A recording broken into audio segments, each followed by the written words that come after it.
డబ్బులేవురా డబ్బులేవురా అంట. అప్పు తీసుకున్నావు, డబ్బులు అడిగితే తలదించుకుంటావు ఏంట్రా మాట్లాడవేంట్రా?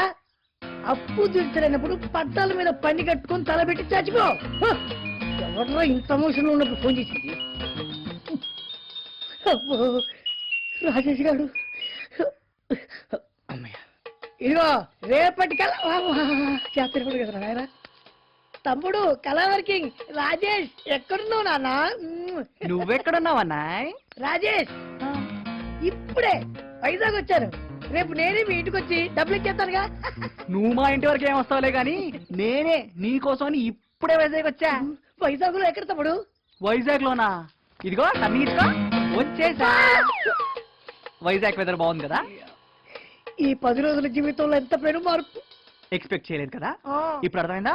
ఓ డుబుకు అని ఫోన్ చేసేవాడు. అప్పిచ్చినోడు కాల్ చేస్తా ఉంటే ఏ రేంజ్ లో అనుకుంటా తెలిసిందా? నా ఇమేజ్ డ్యామేజ్ అయితే జనం నాకు ఇవ్వాల్సిన డబ్బులు ఇవ్వరు. రేపు నేనే వెతుక్కుంటూ వచ్చి నీ డబ్బులు ఇచ్చేస్తాగా. నీ అవసరానికి చాలా డబ్బులు ఇచ్చాను. నువ్వు ఇంతలో అడుక్కుంటున్నావు కాబట్టి ఆ చేనిచ్చే ఇమేజ్ డ్యామేజ్.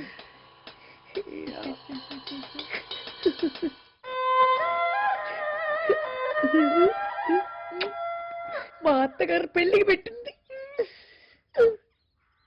ఇది వడ్డీ మాత్రమే. రేపటికల్లా అసలు ఇవ్వలేదో నీ.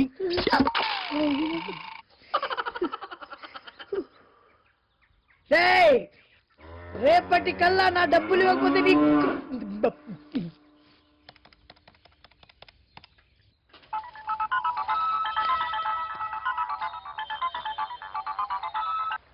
హలో సత్య డార్లింగ్. ఎవరు? ఒకసారి నిన్ను చూడాలనిపిస్తోంది, రావా?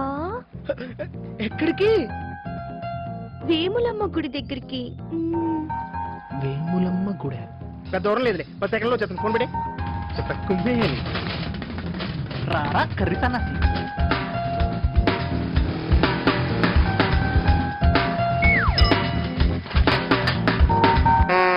సత్య డార్లింగ్. ఎక్కడే నా జిల్ జిల్ జింగా. సత్య డార్లింగ్. సత్య డార్లింగ్. దా అర్జెంట్ వర్క్ అన్నావు మరి ఫిగర్ అనగానే వేసుకుంటే సేవట్రా. డబ్బులేరా బుద్ధుంటారా? నీకు బుద్ధుందా? నువ్వు అసలు మనిషివేనా? నీ వల్లే శృతి జీవితం నాశనం ఏం తెలుసా? నా వల్ల? అవును, కేవలం నీ వల్లే. నీ అవసరం కోసమే చైన్ తనకి ఇవ్వకుండా తాకట్టు పెట్టావు.